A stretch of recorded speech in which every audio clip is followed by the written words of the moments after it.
personne te parle. Ah, le féminisme et le nouveau petit mot à la mode, le masculinisme. C'est un petit peu un combat de coq. C'est un peu ridicule parce que j'ai pas l'impression que ça concerne une grande partie de la population en dehors d'Internet et en dehors de ces sphères-là. C'est un peu ces combats très violents quand on est dedans. Et en fait, ça représente très peu de personnes. Et du coup, un intérêt assez minimum. Mais je pense qu'au fond, c'est intéressant de se poser la question. Euh, c'est intéressant de se poser la question les femmes aujourd'hui sont-elles l'égale de l'homme?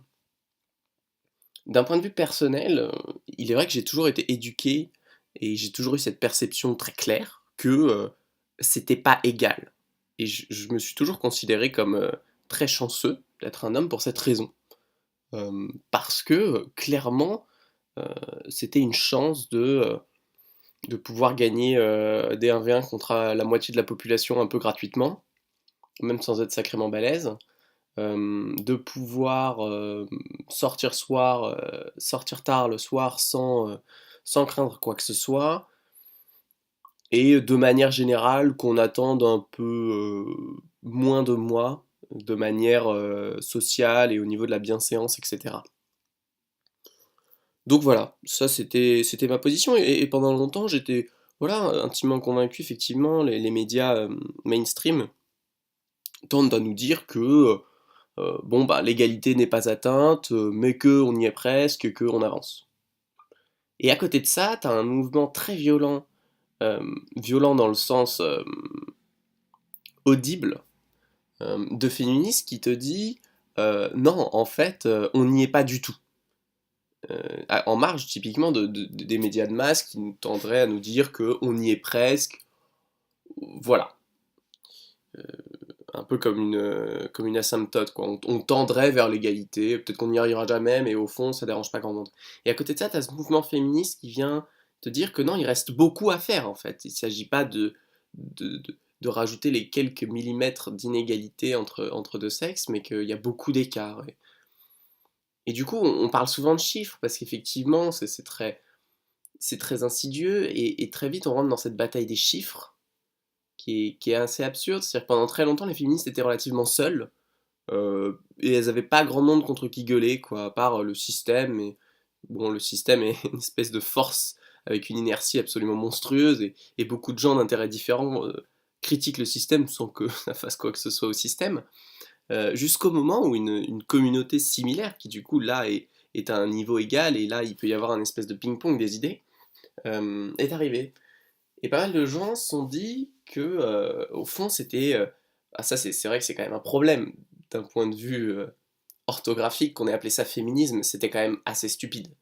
Euh, D'ailleurs, il y a pas mal de gens qui parlent d'omnisme pour une espèce de masculinisme égalitaire.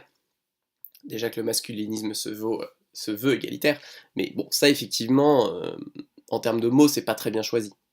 Mais on comprend bien qu'a priori, ça voulait l'égalité, et certains, les opposants, défendent le fait que finalement elles veulent plus. Alors là, on rentre dans la guerre des chiffres. Et là c'est une espèce de concours à la malhonnêteté intellectuelle, quoi.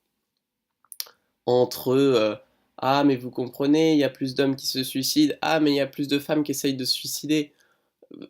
Les deux sont vrais, mais ça n'a pas de rapport, et de toute manière, je suis pas certain qu'on puisse évaluer la supériorité d'un sexe par rapport à l'autre en prenant en compte 0,00001% qui essaye de se suicider ou qui se suicide. Ça me paraît pas évident. Euh, Clairement, c'est pas quelque chose qui me semble pertinent comme chiffre. Et un des chiffres totems là-dessus, c'est l'écart salarial. Puisque finalement, c'est ce qui a le plus de sens. C'est ce qui, si c'est vrai ou si c'est pas vrai, a le plus d'impact. Et ça serait de dire, les femmes touchent 20% de moins. 20, 30, 15, on s'en fout des chiffres, mais ils touchent beaucoup moins. Et déjà, il y a cet argument où elles ne feraient pas les mêmes travaux, les mêmes métiers, Évidemment, le contre-argument, c'est que même sur des métiers égaux, même à temps de travail égal, alors elle gagnerait moins. Euh, Moi, je suis pas vraiment dans les chiffres. J'essaye de me demander qui détermine les prix aujourd'hui. Ce sont les entreprises, ce sont les RH et les directeurs financiers qui accordent les budgets au RH finalement. Et honnêtement, même si aujourd'hui 95% de ces gens sont des hommes, admettons, je suis prêt à parier beaucoup que même s'ils sont sexistes, ils sont largement plus capitalistes qu'ils ne sont sexistes. Et de ce fait, c'est évident qu'on ne peut pas défendre la théorie comme quoi une femme sur un même poste est payée 20% de moins et fait le même travail. Je veux dire, peut-être qu'elle est sur le même poste, peut-être que sur son contrat elle fait le même nombre d'heures, mais elle n'est pas juste payée 20% de moins parce que au fond, les hommes n'aiment pas les femmes, ou les hommes souhaiteraient garder leur supériorité. Je veux dire, 20% c'est beaucoup. Euh, C'est-à-dire que quand on parle de budget ressources humaines dans une entreprise, c'est énorme. Et n'importe quel chef d'entreprise choisirait de n'embaucher que des femmes. C'est une évidence absolument. Enfin, ça, c'est quelque chose qui me gêne, et c'est quelque chose qui m'a toujours gêné. C'est que je ne connais pas les chiffres, et honnêtement, les études sont à peu près toutes fallacieuses sur le sujet, donc c'est très compliqué de se faire un avis. Mais sur ce point précis, il semble assez évident que je refuse de croire qu'il y ait une inégalité liée au patriarcat. J'ai vraiment du mal à comprendre et même à imaginer que des gens pensent que les dirigeants sont plus sexistes qu'ils ne sont capitalistes. C'est quand même ne pas comprendre le monde dans lequel on vit, de penser comme ça. Euh, et à côté de ça, il y a vraiment une réalité. Par exemple, sur les violences, je pense qu'il y a, il y a- il y a il y a une vérité. On entend beaucoup de chiffres comme quoi, effectivement, il y a des hommes battus, etc. Oui, enfin, d'accord, d'accord, il y a des hommes battus, d'accord, les chiffres sont moindres parce qu'on ne fait pas les études, d'accord, les chiffres sont moindres parce que les hommes ont honte à cause du patriarcat. Euh, Néanmoins, là encore, euh, il ne s'agit pas de faire la guerre des chiffres parce que à peu près toutes les études sont fallacieuses. Mais il s'agit de se demander, la réalité, elle est quand même relativement claire. Vous prenez un homme aléatoirement dans la population, une femme aléatoirement dans la population, vous les faites se battre à main nue, l'homme gagne. Donc, par définition et statistiquement, c'est un problème qui va toucher majoritairement les femmes.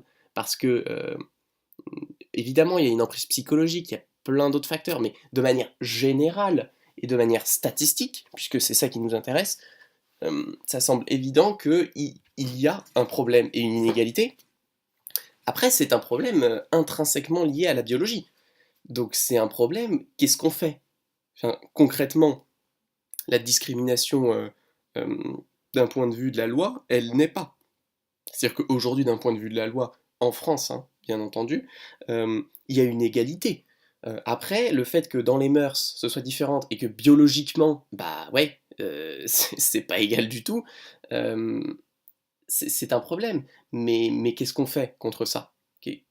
Qu'est-ce qu'on fait?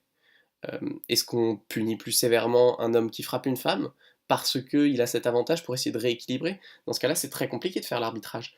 Et je pense qu'il y a un moment où il faut se détacher un petit peu de cet idéal et accepter que, sans rentrer dans un modèle extrêmement, effectivement, patriarcal, machiste, à penser que les femmes sont faites pour faire la vaisselle et les hommes pour aller à la mine, euh, bah oui, il restera très certainement pendant extrêmement longtemps une différence biologique qui se traduira dans les comportements quant aux violences entre femmes et hommes. Ça, c'est quelque chose qui me semble assez inéluctable, même si c'est pas souhaitable. Après, si quelqu'un arrive avec une idée absolument lumineuse pour, sans créer un déséquilibre de l'autre côté, qui serait un petit peu comme de la discrimination positive finalement, essayer de rééquilibrer les choses de manière équitable, qui propose son idée. J'ai jamais entendu une idée qui puisse résoudre ce problème. Euh, donc ça c'est pour les deux exemples qui vont soit d'un côté soit de l'autre et qui, dans les deux cas, je pense qu'il faut prendre du recul pour se faire une idée sur la chose et pas forcément se fier aux chiffres parce que les chiffres sont très facilement manipulables et n'ont pas forcément le sens qu'on veut bien leur prêter. Ça, c'est quelque chose qu'il faut garder en tête, je pense. Après, c'est quelque chose à la mode et c'est un combat comme un autre. On peut critiquer vraiment. Ça serait quand même beau, enfin, d'un point de vue objectif. Moi, ce que j'aimerais, c'est que ces gens se donnent la main et se disent, bon, déjà, effectivement, on pourrait changer le nom et tout le monde travaille pour l'omnisme. Déjà, qui serait contre l'omnisme? C'est un peu plus compliqué.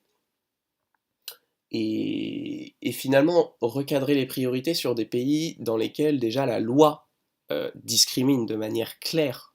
Euh, Ça me paraît déjà une priorité. Après, effectivement, les mentalités ne suivent pas aussi vite que la loi, mais ça me paraît être un préambule important. Et ensuite, le temps fera son effet. Je pense que le temps fait son effet.